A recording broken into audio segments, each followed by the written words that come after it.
colocado a palavra no seu coração. Ó Pai bendito, edifica a tua igreja, edifica a nossa vida, edifica o teu povo. Usa como instrumento, meu Senhor. É o meu pedido, Pai, em nome de Jesus. Amém.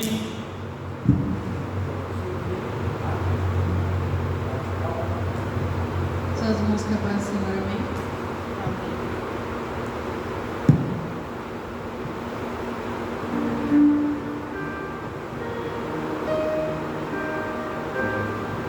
Vou estar lendo aqui em Ezequiel, capítulo 37, do versículo 1 até o versículo 12,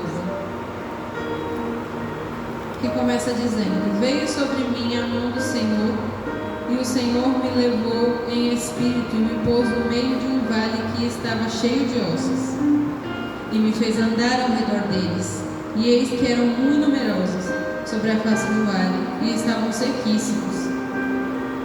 E me disse: Filho do homem, poderão viver estes ossos? E eu disse: Senhor Jeová, tu sabes. Então me disse: Profetiza sobre estes ossos e dize-lhes: Ossos secos, ouvi a palavra do Senhor. Assim diz o Senhor Jeová a estes ossos: Eis que farei entrar em vós o Espírito e vivereis, e porei nervos sobre vós, e farei crescer carne sobre vós, e sobre vós estenderei pele, e porei em vós o Espírito e vivereis, e sabereis que eu sou o Senhor.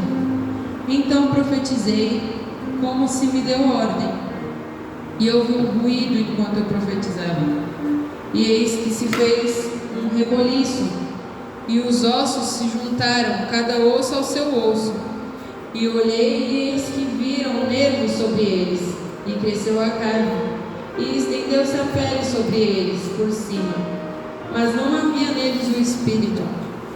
E ele me disse: Profetiza ao Espírito, profetiza ao Filho do homem, e diz ao Espírito: Assim diz o Senhor Jeová: Vem dos quatro ventos, ó Espírito, e assopra sobre estes mortos, para que vivam.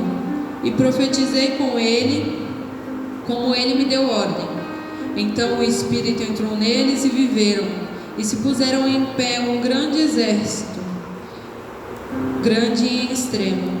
Então me disse: Filho do homem, estes ossos são toda a casa de Israel. Eis que dizem: os nossos ossos se secaram, e pereceu a nossa esperança. Nós estamos cortados. Portanto, profetiza-lhe e dize: Assim diz o Senhor Jeová: Eis que eu abrirei as vossas sepulturas, e vos farei sair das vossas sepulturas, ó povo meu, e vos trarei à terra de Israel. E saberei que eu sou o Senhor, quando eu abrir as vossas sepulturas, e vos fizer sair das vossas sepulturas, ó povo meu. Nós vemos aqui nessa palavra que Ezequiel foi levado a um vale. Um vale é uma área de baixa altitude, cercada por montanhas ou colinas. O que isso significa? Um vale é um lugar onde você está abaixo e ao seu redor tem muitas montanhas cercando. O que isso significa para nós? Que às vezes Deus pode nos levar a um vale. A gente pode estar dentro do vale e não pode enxergar como nós vamos sair dali. Nós não podemos ver através das montanhas, nós não vemos o que está diante de nós, porque há uma montanha cobrindo.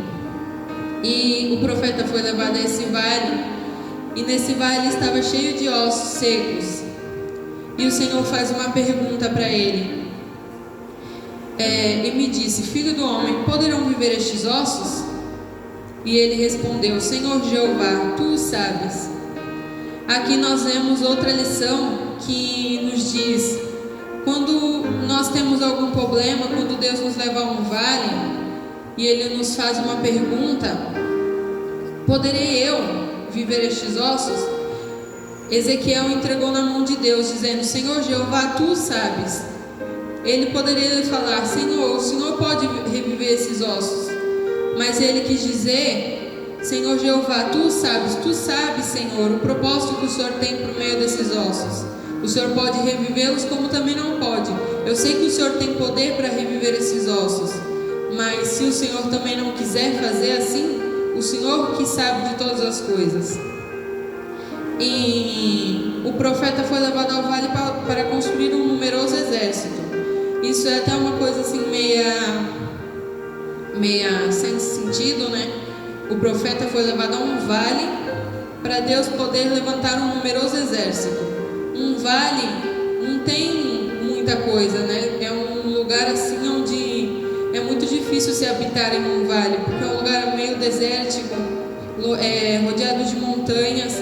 Então, o que significa para a nossa vida é que não importa a situação que nós estejamos, Deus ainda pode levantar um numeroso exército para batalhar no nosso favor. Não importa como nós estejamos ou a situação dos ossos, Deus ainda pode fazê-los voltar à vida.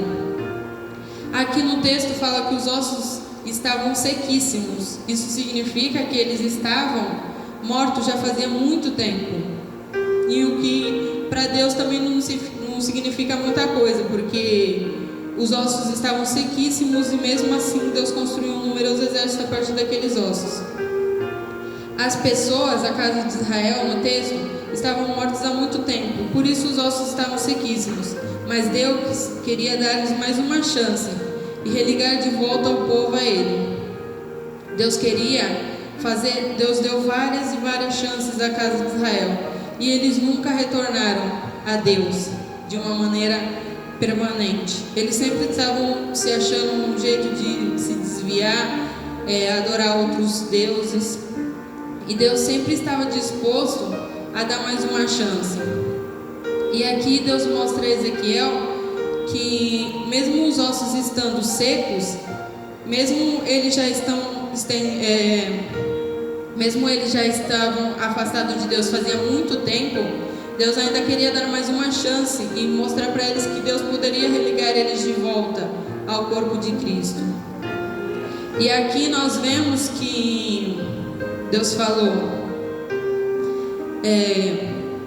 assim diz o Senhor Jeová a estes ossos: eis que farei entrar em vós o Espírito e vivereis, e porei nervos sobre vós, e vos fareis crescer carne, e sobre vós estenderei a pele, e porei em vós o Espírito e vivereis, e sabereis que eu sou o Senhor. Aqui no começo do versículo 6 fala: e porei nervos sobre vós.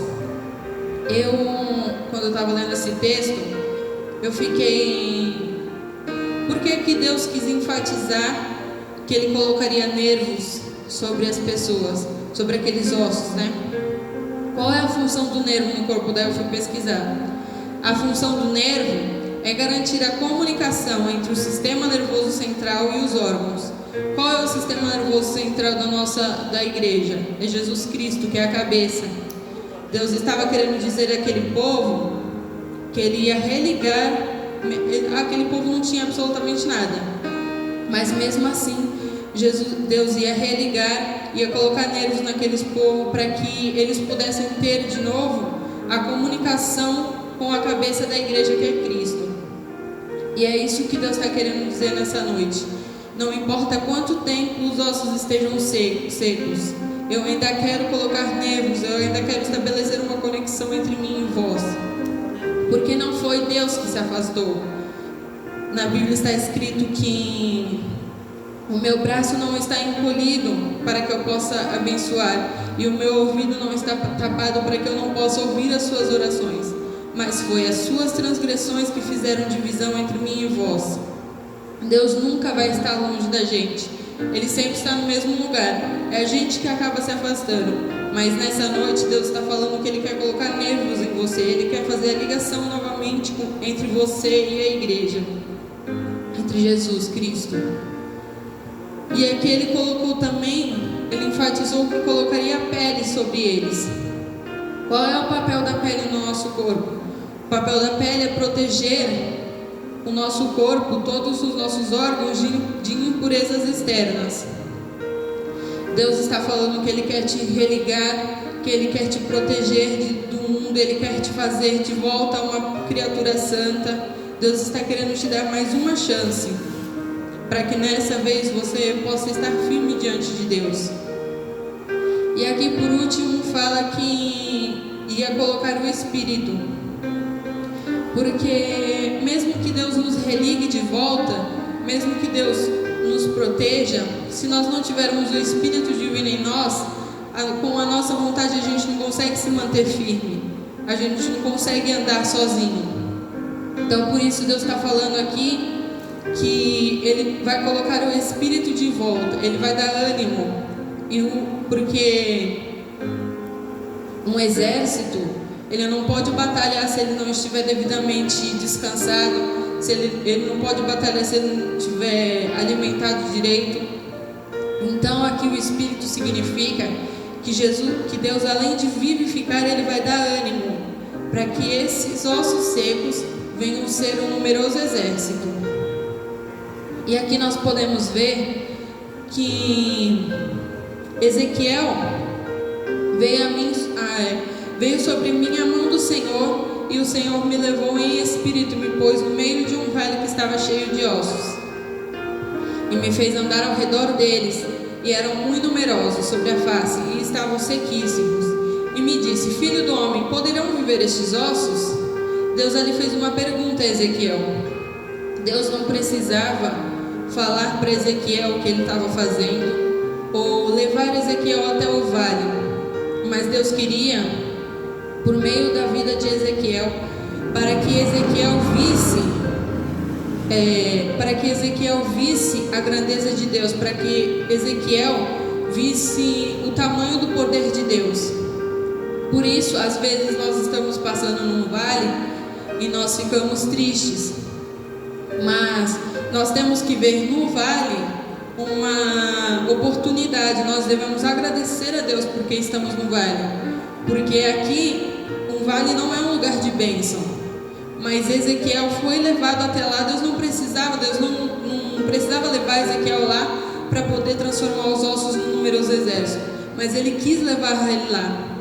Por isso que nós devemos ficar agradecidos a Deus quando nós estamos passando no meio de um vale, porque nós vemos uma oportunidade de estarmos crescendo, nós vemos uma oportunidade, Deus nos escolheu para que nós possamos, para que a glória de Deus seja manifesta sobre a nossa vida.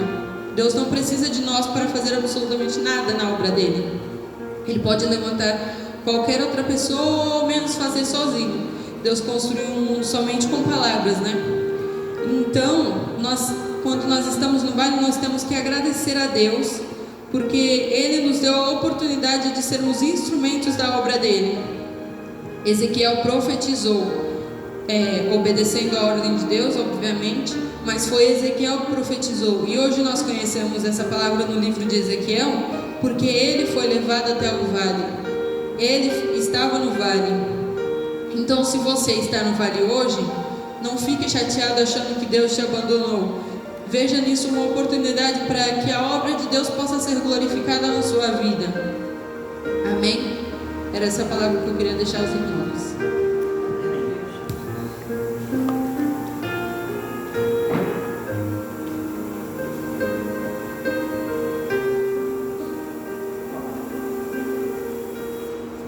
Glória a Deus. Boa esta palavra, né? Que você possa compreender como compreendeu Ezequiel quando foi levado para o vale, né? Que toda e qualquer situação que você passe, você pode até não compreender, mas como Ezequiel, né? Deus pergunta: eu posso dar vida a estes ossos? Ele diz: tu sabes. Porque muitas das vezes a gente passa por situações que não entendemos o porquê, mas Deus tem controle, Ele sabe, né? E certamente vai ser uma experiência maravilhosa para nós. Você vai sair daí vitorioso e com um exército ao seu lado. Deus abençoe o nosso irmão Lucas Farina, que está conosco, né? Deus abençoe também o Bruno e a Dayana ali da Nova Jockey. Se não me falha a memória, são filhos da irmã. Ele é filho da nossa irmã, o Brunão aí é filho da nossa irmã Magali, tesoureira da Nova Jockey. Deus abençoe os meus irmãos. Deus abençoe também o senhor Carlos. Deus abençoe toda a sorte de bênção aí para o senhor. Deus abençoe sua vida. toda sorte de bênção. Vamos adorar a Deus, lembrando aos irmãos que por motivo aqui de força de decreto de lei, nós não estamos com os nossos cultos presenciais, estamos só eu, minha família, nosso mano Edilson ali dando assistência na portaria, para que nós possamos trazer a live para os irmãos aqui da igreja. Mas as autoridades da cidade nos pediram encarecidamente que avisasse aos irmãos que evitassem, lugares de aglomeração por esses dias, pois a nossa cidade está entrando, está entrando aí num fluxo de muitas pessoas em poucos dias, serem aí infectados aí pela Covid-19. Não é para os irmãos temerem isso, é só para os irmãos se precaverem, tá bom? E entender que o Senhor está no controle de todas as coisas. Então, Deus abençoe sua família, Deus abençoe a irmã Maria José, Deus abençoe o Alaor, o mano Alaor, toda a sorte de bênção, nosso amigo Paulo, Tarso, Deus abençoe a Rose, Sanches e família, minha sogra que ali está vendo, Deus abençoe seu Carlos, Deus abençoe Maria Aparecida ali da Nova Jockey, a Simone Rodrigues ali da Vila Fátima, o Lucas Farina, o Bruno, a Daiane, o Mateuzinho que está acompanhando conosco, toda a sorte de bênção para os nossos irmãos e irmãs que estão nos acompanhando aí, tá bom? A irmã Martinha, que ele está tomando conta do Mateus, Deus abençoe cada um dos meus irmãos. Vamos louvar a Deus com bastante alegria, e eu quero orar a Deus para que você tenha um final de semana abençoado, para que o anjo do Senhor permaneça acampado ao teu redor e ao redor da tua família, em nome de Jesus. Oremos. Deus bendito e santo, aqui está meu